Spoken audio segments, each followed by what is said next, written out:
सद्गुरु श्री ब्रह्म चैतन्य महाराज गोंदवलेकर, इनका प्रवचन 30 अप्रैल। जहां भगवान का नामस्मरण, वहां सब संतों का निवास। जब तक हम संसार से कुछ प्राप्त करने की आशा करते हैं, तब तक परमात्मा हमसे निश्चित दूर रहते हैं। विषय में आसक्ति रखने से परमात्मा की प्राप्ति नहीं होती। संसार विषयासक्त है, अतः उससे प्रेम करने पर हानि ही होती है। विषय से एक रूप होने पर वो छोड़े नहीं छूटता। मान अपमान, संसार के सुख दुख आदि सब की जड़ स्वार्थ ही है।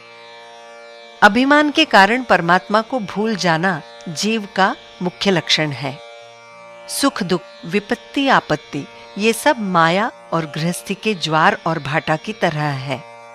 जब तक आत्मनिश्चय भिद नहीं जाता, तब तक माया नहीं हटती, नहीं छूटती।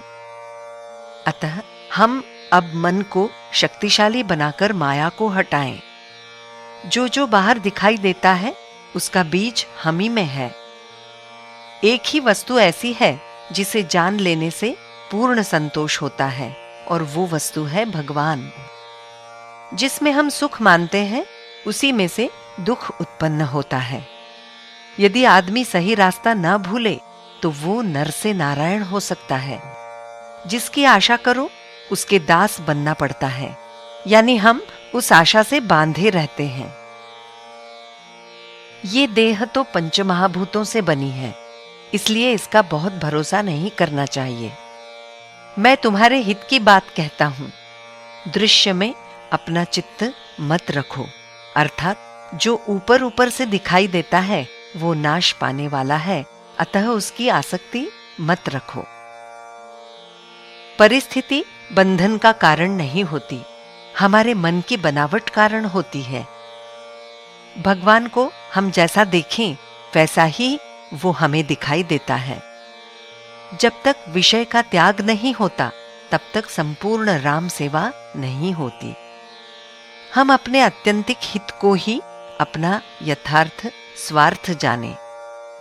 जो अपने चित्त में विषय से मुक्त हो जाए, उन्हीं को सच्चा आनंद प्राप्त होता है। जिसके हृदय में प्रेम से निरंतर राम नाम चलता है, उसे ही ब्रह्मज्ञानी कह सकते हैं। संत की सच्ची पहचान है जो द्रव्य दारा की वासना से मुक्त है। जो सृष्टि को भगवदाकार देखता है और उससे प्रेम करता है, उसके समान महान कोई नहीं होता। जो अतिथि अभ्यागत को अन्नदान दे, मुख से भगवान का नाम ले, हृदय में राम विराजे, उसी को महान पुरुष जीवन मुक्त कहते हैं। जो संसार की आशा नहीं करता, वही राम का दास होता है। नाम में ही संत होता है और नाम में ही भगवान है। वृत्ति को अत्यंत शांत रखना ही संत का मुख्य लक्षण है। जहां भगवान का नामस्मरण होता है, वहां सब संतों का निवास होता है। अगरबत्ती जल जाती है, लेकिन सुगंध के रूप में बनी रहती है। उसी प्रकार रामचरण में जो लीन हो गए हैं, वे ही सच्चे अर्थ से जीवन जी रहे हैं। जो संत के चरणों में समर्पित हो जाता है, उसके भाग्य में कोई कमी नहीं रहती। संत की संगति भगवान के नाम से सधती है।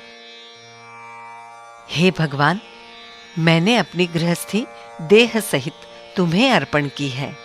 ऐसा चित्त में भाव रखने पर रघुपति तुम पर कृपा करेंगे। जानकी जीवन स्मरण जय जय राम।